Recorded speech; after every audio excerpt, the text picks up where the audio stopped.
우리 교회 장학위원회가 있는 것을 참 기쁘게 생각합니다. 앞에 나와서 특송해 주신 분들, 위원들이 거의 다 나오신 것 같은데 참 쟁쟁한 분들이 이 앞에 서셔서 또 은혜로운 찬양 해주신 것 참 감사드립니다.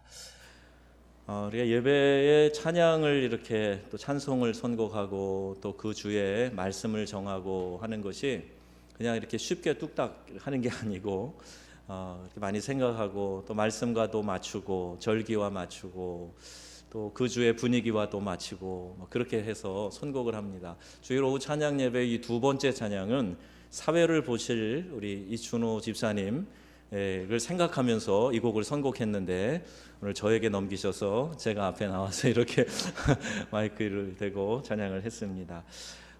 이 장학위원이 된다는 것은 이런 거죠. 장학금을 많이 내놓으시든지 아니면 장학금을 많이 내놓도록 모금을 하시든지 이제 그렇게 하시라고 이제 장학위원이 되신 겁니다.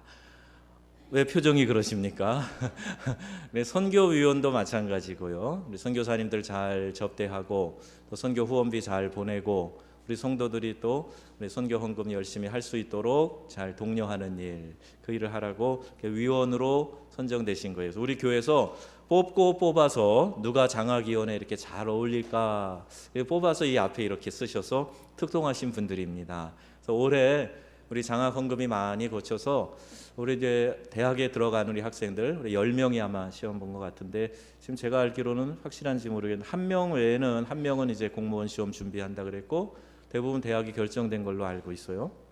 그리고 작년에 재수해서 또 시험 본 우리 친구도 올해 대학이 결정돼서 가는 걸로 알고 있습니다. 많이 진학하는데 장학 헌금이 많이 들어와야 또 적당하게 또 격려도 할 수 있고 하니까 또 열심히 참여해 주시고 장학위원들이 열심히 독려해 주시면 좋겠습니다. 그리고 이번 주 다음 주 모이는 것을 보고 우리 정해서 예산 규모에 맞춰서 지원하도록 하겠고요. 또 이제 신청서 작성 안 하는 분들이 해마다 보면 있어요. 그래서 나중에 왜 하지 그러냐 이렇게 얘기를 해야 되는 번거로움이 있는데 교회에서 광고를 하면 그때 잘 기억했다가 꼭 참여하는 습관을 좀 들이셨으면 좋겠습니다. 열심히 이렇게 잘 들으셨다가 참여하시면 좋겠습니다. 저기 밖에 나가면 이제 요 초청 음악회 요 전단지가 있어요. 이게 2,000장이 있습니다. 그래서 여러분들이 이번 한 주 동안에 특별히 나가서 노방전도 안 해도 이 전단지를 가지고 가셔서 이웃, 친구, 또 아파트 동 전달하셔서 다음 주에 자연스럽게 내 주변에 있는 사람들이 교회에 올 수 있도록 최선을 다해 주시면 좋겠고요. 3월 날마다 솟는 샘물 책이 나와 있습니다. 오전에 제가 못 봐서 오후에 꺼내다 놨는데 신청하신 분들은 오늘부터 받아가시면 좋겠습니다. 자, 또 한 번 인사하겠습니다. 옆에 있는 분에게 사랑합니다. 축복합니다. 자, 우리 예수님이 좋습니다. 다시 한번 예수님이 좋습니다. 잘하셨습니다. 오늘 오전의 말씀 갈대상자도 우리 장학위원회 헌신 예배를 생각하면서 우리 장학 주일은 아니지만 우리 한번 우리 자녀들을 위해서 기도로 한 올 한 올 갈대상자를 엮어가자. 또 그런 비전을 가지고 우리 교회가 성장해 가면 좋겠다. 교회는 구원의 방주이다. 이런 말씀을 드렸습니다. 그래서 오늘 오후도 이어지는 말씀인데요. 내게 하라고 주신 일을 이루어. 이런 제목입니다.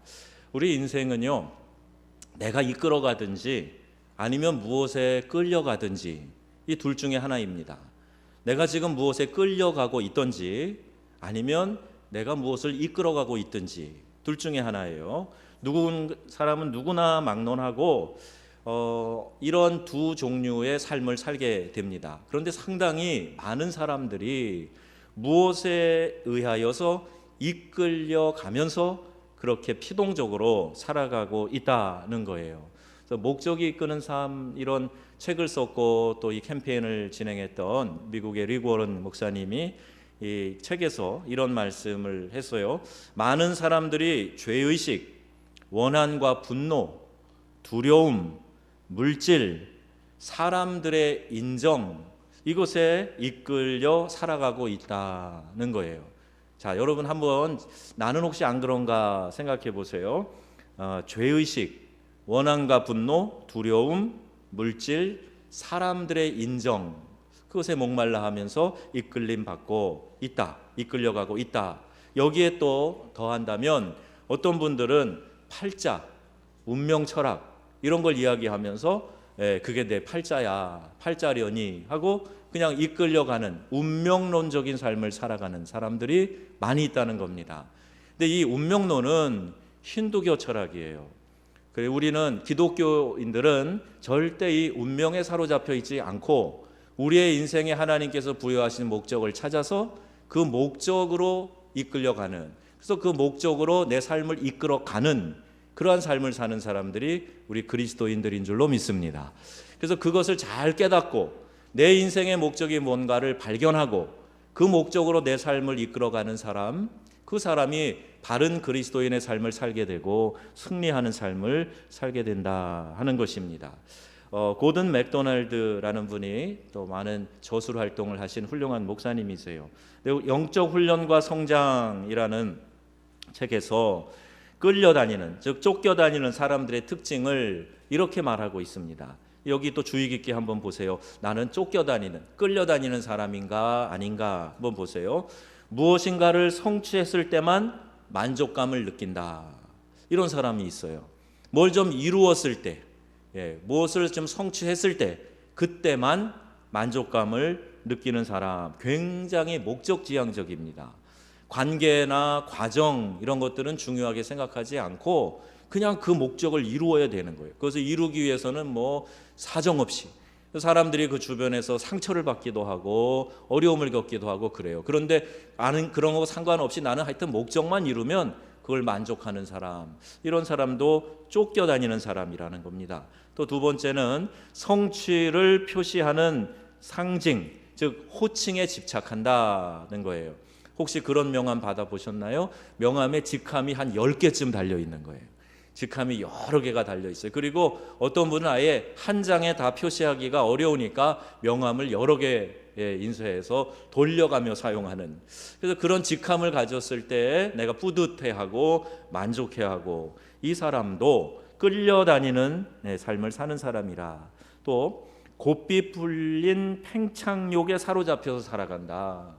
곱비 풀린 팽창욕, 절제가 안 되고 통제가 안 되는 그런 팽창욕에 사로잡혀서 살고 있는 사람들도 있다는 거예요. 또 온전한 인격에는 별로 관심이 없다. 내가 성숙해지고 그리스도를 닮아가고 이러는 게 아니라 그냥 무엇인가 이루려고 하고 나를 좀 더 과시하려고 하고 그 팽창욕에 사로잡혀서 살아가는 사람은 끌려다니는 삶을 사는 사람이라 하는 겁니다. 또 대인관계의 기술을 닦는데 신경 쓰지 않는다. 방금 말씀드린 것과 연관이 있는데 관계를 소중히 여겨야 되거든요. 그래야 그 안에서 아름다움을 누리고 기뻐하는 인생을 살게 되는데 그런 거에 관심을 두지 않는다는 거예요. 대인관계에 좀 익숙하지 않은 분들이 있잖아요. 사람이 꼭 나쁜 사람은 아닌데 누군가 이렇게 상대할 때 익숙하지 않아서 그 사람에게 본의 아닌 상처를 주게도 되고 관계가 서먹서먹하게도 되고 그런 분들이 있잖아요. 대인관계 기술을 익혀갈 수 있습니다. 내 단점이 이런 거구나 하는 걸 알아서 좀 조심하고, 또 내가 평소에 잘 못하는 것들을 적극적으로 표현해서 사람들 마음을 기쁘게 해주고 그렇게 하는 거예요. 이게 참 좋은 거예요. 제가 여기 정읍에 와서 느끼는 것이 여러분들이 가지고 있는 좋은 달란트가 있더라고요. 사람들에게 말로 격려하고 칭찬해 주는 걸 잘하세요. 다른 어떤 지역에 사는 분들보다 훨씬 더 이 립 서비스가 아주 훌륭하세요. 이거는 이 미국 사람들이 잘하는 겁니다. 칭찬하고 격려하고 입으로 잘 좋은 말 해줘서 그 사람 기분 좋게 해주고 그걸 관계를 이렇게 만들어가는 거예요. 이거는요, 은사가 없으면 잘 하려고 해도 안 되는 겁니다. 이거 저기 이쪽 말고 저쪽 동네 사는 사람들 이거 잘 안 돼요. 그런데 여러분이 기본적으로 받은 정서라든지 이 지역 분위기가 그걸 잘 할 수 있는 분위기란 말이에요. 이런 좋은 장점을 잘 활용하는 거예요. 그러면서 또 부족한 부분도 있을 수 있어요. 쉽게 서운해하는 거, 뭐 이런 부분들이 있을 수 있어요. 근데 그런 것도 정이 많아서 그런 거니까 좋게 생각하고 내가 잘 서운해하지 말아야지, 잘 토라지지 말아야지, 그런 마음을 가지고 나를 자꾸 이렇게 관계 발전에 기술을 닦아갈 수 있다는 겁니다. 경쟁심이 강하다. 경쟁심이 지나치게 강한 거, 이것도 무엇인가 끌려다니는 사람이라는 거예요. 화산처럼 격렬한 분노를 품고 있는 사람, 이 사람도 끌려다니는 사람이라는 겁니다. 비정상적으로 바쁘고 늘 바빠 하는 사람들 있잖아요. 우리 목회자들도 좀 조심해야 되는데, 사실 일이 많기는 해요. 그러나 이게 바쁜 것이 꼭 성실한 것은 아닙니다. 제가 프랑스에서 목회하면서 우리 시인 집사님이 계셨는데, 이분이 항상 저에게 주문한 것도 있어요. 목사님 좀 바쁘지 마세요. 느긋하게 차 한 잔도 좀 하시고 여유를 좀 갖는 목사님이 전 더 멋있어요. 이런 얘기 하는 분이 계셨어요. 그래서 제가 그때 그 얘기를 좀 신경 쓰고 지금도 마음에 간직하고 있습니다. 비정상적으로 바쁘고 늘 바쁜 척하고 또 바쁜 일을 만들고 계속 쫓겨다니는 거, 이것도 역시 무엇인가에 이끌려가는 사람이고, 노는 것을 싫어하고, 여러분들 중에도 혹시 계신지 몰라요. 너무 또 놀기만 해도 안 되겠지만 노는 것을 너무 싫어하는 것도 무엇인가 중압감이 마음에 많은 것 아니냐. 영적인 예배를 피하는 것, 이것도 끌려다니는 사람이다. 고든 맥도날드가 이렇게 정의를 했습니다. 무엇인가 쫓기는 사람들도 성실할 수 있어요. 쫓기기 때문에 오히려 시간을 더 쪼개서 쓰고 더 부지런히 살 수도 있습니다. 자기 일에 최선을 다합니다. 그런데 나중에 돌아보면 무언가 잘못 살고 있는 것은 아닌가, 이런 깨달음이 들어오게 되는 거예요. 저 열심히 살았습니다. 제가 아프리카에서 선교할 때 그렇게 팔락팔락 뛰어다니면 안 되는 곳이에요. 일단 더워요. 그렇게 다니다가 그냥 열사병 걸려서 쓰러지기 좋은 그런 곳인데 하여튼 열심히 다녔어요. 그리고 목적지향적이었습니다. 그 목적을 이루기 위해서 어떤 사람들을 동원해서 그냥 열심히 그 일을 해갖고 굉장한 성과들을 많이 이루어 봤어요. 저 이 나이에 건축 교회도 여러 군데 지어봤습니다. 7개 교회 지어서 봉헌했어요. 잘했죠? 네, 이제 그만해도 되겠지요? 좀 그만하고 싶어요. 그런데 모르겠어요. 이 안에서 이렇게 해서 할 때 하나님 기뻐하시는 모습이 느껴지니까 막 열심히 했어요. 근데 반은 잘한 것 같은데 반은 제 마음 안에 걸리는 게 있어요. 현지인들은 제 템포를 못 따라오거든요. 우리 한국 사람이 워낙에 부지런한데 현지인들은 그렇지 않아요. 그래서 제 삶의 스타일로 조금만 밀어붙이면 금방 말라리아 걸리고 들어눕고 그래요. 체력이 안 따라오는 거예요. 그걸 좀 더 염두에 뒀어야 되는데, 사역자들 훈련시킨다고 우리 7명 목사님, 8명 목사님 만들어가는 과정에서 막 훈련시킨다고 이끌어갔던 그 시절을 나중에 돌아보면 참 미안하더라고요. 더 오랜 시간 천천히 했어야 되는데 상처가 되지는 않았을까, 이런 마음이 좀 들면서 많은 부분에 깨달음과 후회도 있었어요. 나는 목적지향적으로 그렇게 가서 어떤 목표를 이루기 위해서만이 아니라 내 개인의 성장과 성숙, 다른 사람들과의 관계, 하나님이 나를 어떻게 보실 것인가를 생각하고 바빠도 의미 있는 바쁜 삶을 살아야 되는. 예수님도 참 바쁘셨거든요. 예수님 정말 바쁘셨어요. 너무 피곤하게 일을 많이 하셨어요. 배에 타서 배 고물에 머리 대면 그냥 코 골고 주무셨을 거야. 푹 주무셨어요. 굉장히 일을 많이 하셨어요. 그런데 어떤 중요한 대화의 시점에서 시간을 충분히 갖고 그 사람을 돌보고 대화하고 관심을 갖고, 그래 가자, 그리고 쫓아가셔서 거기 가서 환자를 위해서 기도도 해주시고 축사 사역도 하시고 그러셨단 말입니다. 저는 예수님이 그 모습이 너무너무 이게 본받을 만한 모범적인 모습이라 생각해요. 열심히 일하시는데 그 가운데 또 필요할 때는 시간을 충분히 가지고 그 사람을 케어하고 돌보는 그 모습이 참 아름답게 보였어요. 관계 중심인 거예요. 그리고 그 영혼을 사랑하는 마음이 충만하게 있었던 것이지요. 우리가 이러한 인생을 살기 위해서 무엇인가 이끌리며 사는 인생이 되지 말고 이끌어가는 그런 인생이 돼야 된다는 겁니다. 후회하지 않는 인생이 되기 위해서 우리 예수님은 십자가에서 죽으실 때 다 이루었다. 이게 마지막 말씀이네요. 십자가상에서 가상 7원, 십자가상에서 7마디 하실 때 우리 사복음서 이렇게 보면 총 7마디가 나오는데 그 예수님께서 마지막에 다 이루었다 이런 말씀을 하셨어요. 오늘 본문 4절에도 아버지께서 내게 하라고 주신 일을 내가 이루어 아버지를 이 세상에서 영화롭게 하였사오니 이렇게 기록하고 있습니다. 아버지께서 내게 주신 일들, 맡겨주신 일들 내가 다 이루어서 이 세상에서 아버지를 영화롭게 했다 이렇게 말씀합니다. 이렇게 말씀하실 수 있으셨던 이유가 어디에 있습니까? 그 이유가 내가 왜 이 땅을 사는지, 내가 왜 이 땅에 태어났는지 그것을 분명하게 아셨기 때문이에요. 예수님이 왜 이 땅에 오셨는지 분명히 깨달으셨기 때문에 할 수만 있거든 이 잔을 내게서 옮기시옵소서. 그러나 내 뜻대로 하지 마시고 아버지 뜻대로 되기를 원하나이다. 이런 기도를, 이런 절규의 기도를 들으실 수 있었던 것입니다. 우리도 이런 확신 가운데 살아야 됩니다. 하나님의 뜻을 이루는 삶을 오늘도 살아가고 있다. 이런 분명한 확신이 있어야 돼요.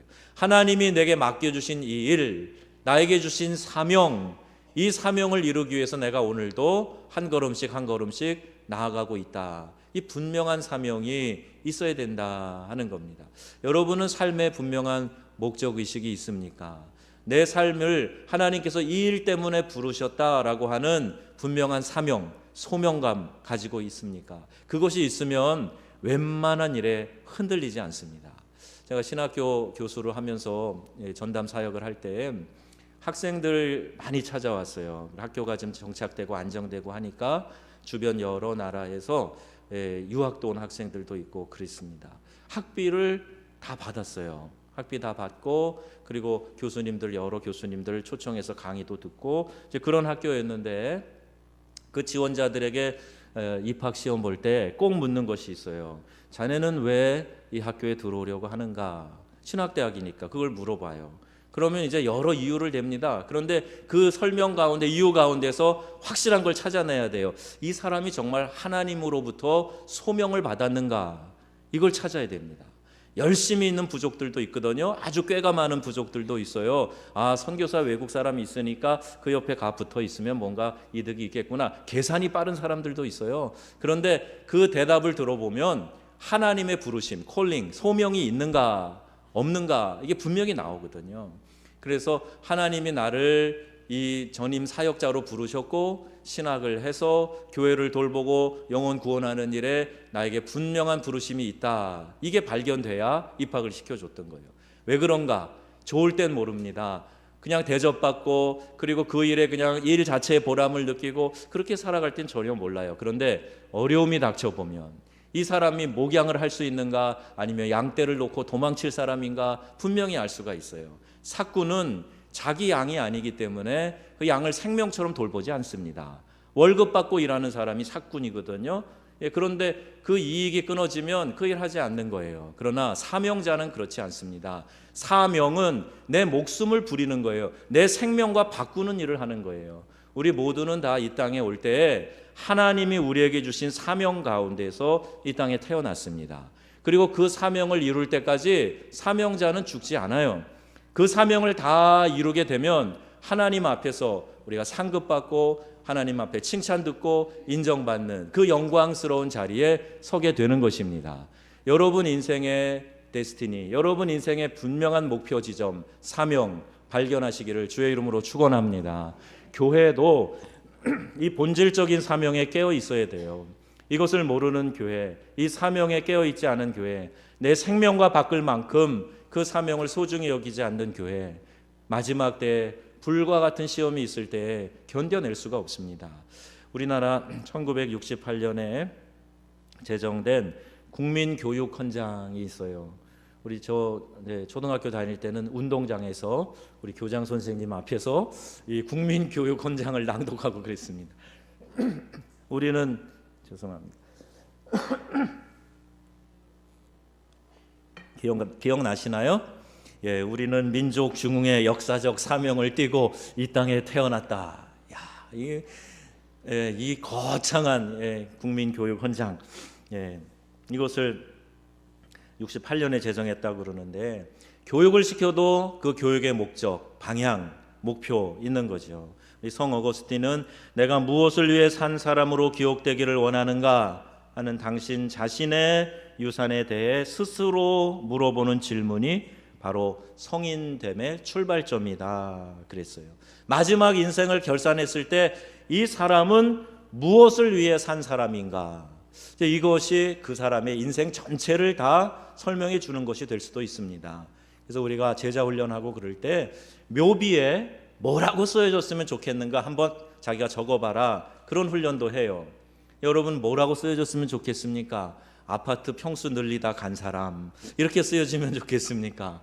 아니면 자기 자신을 위해서, 자기 배를 위해서 먹고 마시고 즐기다가 간 사람, 이런 식으로 표현되면 좋겠습니까? 아무리 우리가 미사여구를 거기다가 집어넣으려고 해도 우리의 인생은 우리가 살아간 대로, 우리가 쓴 대로 하나님 앞에서 기록될 수밖에 없어요.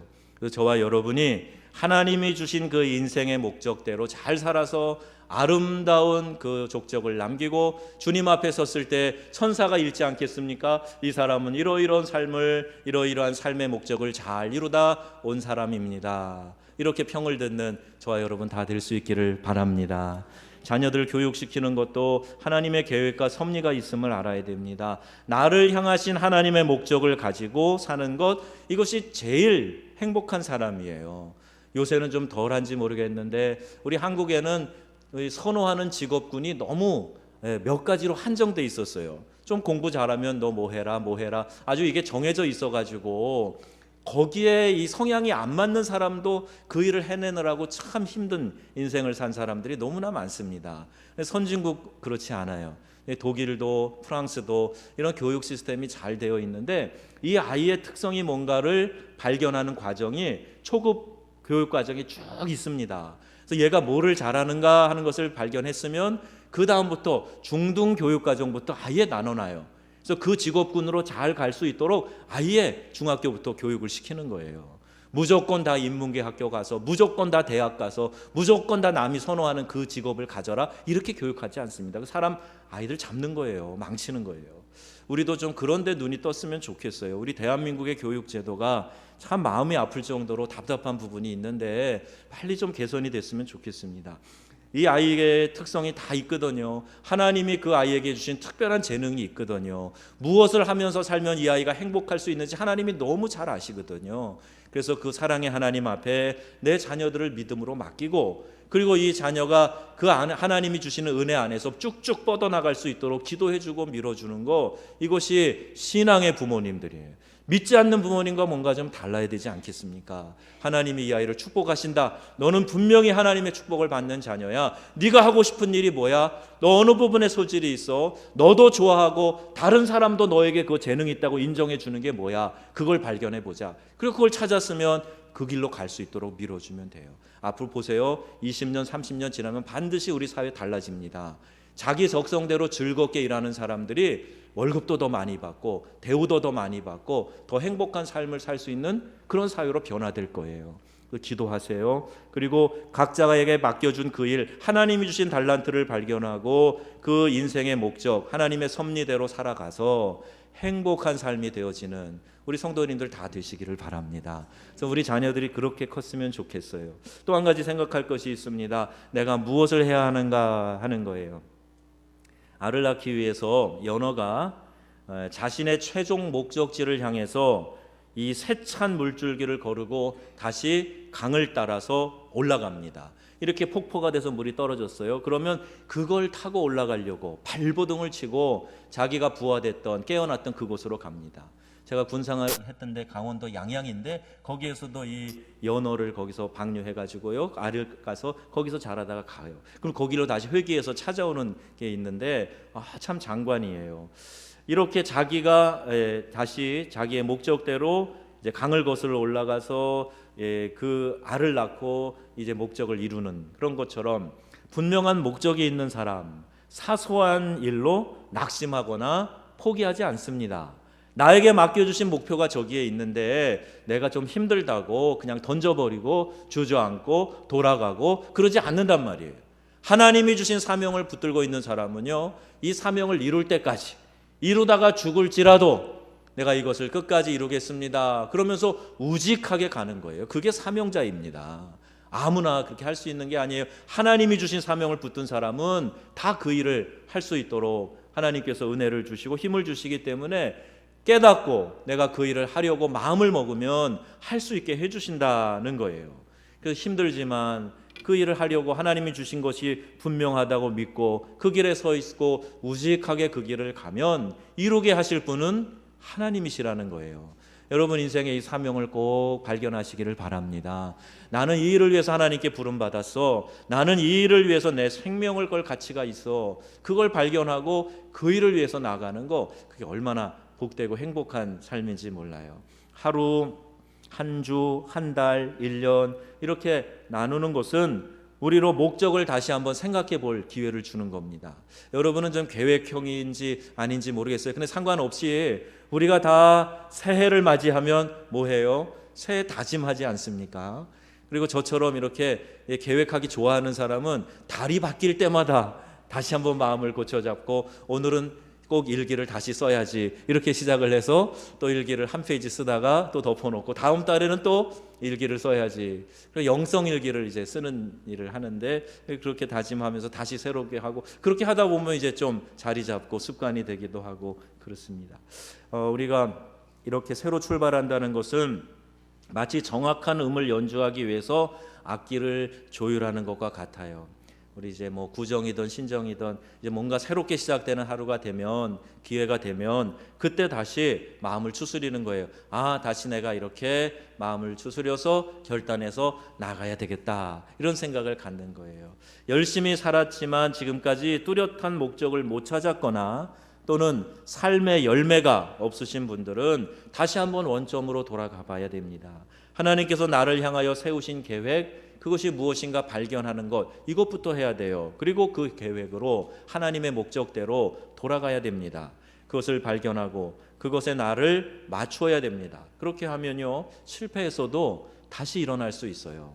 내 멋대로, 내 뜻대로, 내가 하고 싶은 대로 그렇게 살다가 주저앉아 있고 실패하고 있으면 하나님이 더 안타까워하세요. 나는 너를 위해서 요한복음 10장 10절 말씀처럼 우리의 인생에 생명을 주고 더 풍성한 삶을 주님이 허락하시기 위해서 이 땅에 오셨고 십자가에 죽으셨는데, 우리가 그것을 깨닫고 살아간다면 내 삶에 하나님의 계획하심이 분명 충만한 하나님의 은혜가 있을 텐데 그게 뭘까? 그걸 생각하고 그 길로 매진해야 된다는 겁니다. 그리고 거기에 나를 맞춰야 돼요. 하나님, 내가 이렇게 생각하고 내가 이거 즐거워합니다. 하나님, 내가 이 길로 갈 겁니다. 무조건 여러분 하나님께 그렇게 독촉하고 여러분의 계획을 여러분 스스로 알리지 마시고, 하나님이 나를 향한 계획이 무엇입니까? 하나님, 나의 삶에 하나님이 가지고 계신 계획은 어떤 것입니까? 그것을 진지하게 묻고 듣는 것이 우선이 돼야 된다는 겁니다. 여러분은 영원한 삶을 약속받은 하나님의 자녀들이시지요?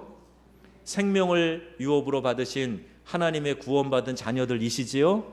여러분의 삶에 하나님의 놀라운 계획이 있어요. 고민하지 마세요. 좌절하지 마세요. 왜 낙심하고 주저앉아 있습니까? 그러시지 마세요. 하나님이 이미 계획하고 계세요. 하나님, 그걸 저 알려주세요. 제가 그 길로 가겠습니다. 그 사명 감당하는 길에 찾아오는 어려움들도 제가 개의치 않고 묵묵히 전진해 가겠습니다. 하나님, 나를 향한 당신의 뜻을 이루어 주옵소서. 이것이 오늘 우리의 기도가 되어야 할 것입니다.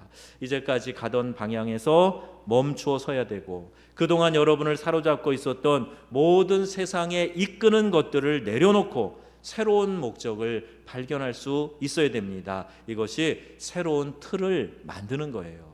자, 우리 교회 표어가 올해 뭡니까? 새로운 틀, 새로운 교회를 꿈꾸며 그랬어요. 우리 박 권사님이 일부 예배 기도하실 때 여기 주보에 나와 있는 우리 교회 그 구체적인 실천 사항까지 다 이렇게 소개하면서 기도를 하셨어요. 우리 교회가 이런 방향으로 나가기를 원합니다 하고 목표를 정하고 목회자가 기도하면서 받은 하나님의 주신 그 마음대로 올해 계획을 세우고 방향을 잡고 나가요. 그러면 내 생각이 좀 달라도, 내가 좀 별로 좋아하지 않는 것이 시작이 돼도, 이렇게 하면 새로운 틀이 만들어지나 보다. 그리고 따라와 보는 거예요. 같이 해보는 겁니다. 그러다 보면 어느새 우리의 체질이 좀 바뀌어 있고 우리가 기대하는 것 이상의 성장이 일어나 있고 그러는 거죠. 우리가 하나님처럼 지혜로울 수 없어요. 하나님이 우리에게 주신 것, 보여주신 것 그것만큼만 바라보고 그만큼만 따라가면 되는 겁니다.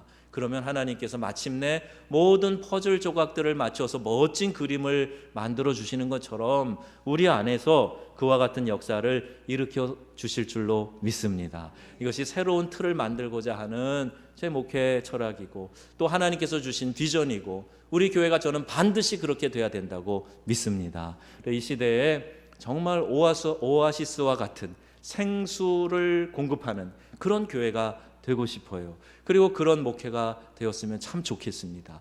여러분들이 이제까지 하셨던 신앙의 방식에서 조금만 내가 좀 바꾼다는 마음을 가지고 내 삶의 목표, 우리 교회에 주신 사명, 하나님이 나에게 주신 사명, 이걸 발견하고 그 사명에 충실해서 한 걸음씩 한 걸음씩 발을 띄게 되면 이미 우리는 승리한 삶을 살게 되는 거예요. 그리고 그렇게 순종하는 발걸음의 종착점은 하나님이 그토록 기뻐하시고 기뻐하시는 사명자의 상급을 받는 그 자리에서 우리가 서게 될 줄로 믿습니다. 목적이 이끄는 삶을 새로운 출발점으로 사용하셔서 하나님께서 여러분 한 분 한 분에게 가지고 계시는 인생의 놀라운 목적 잘 발견하시기를 주 예수님의 이름으로 축원합니다. 아멘.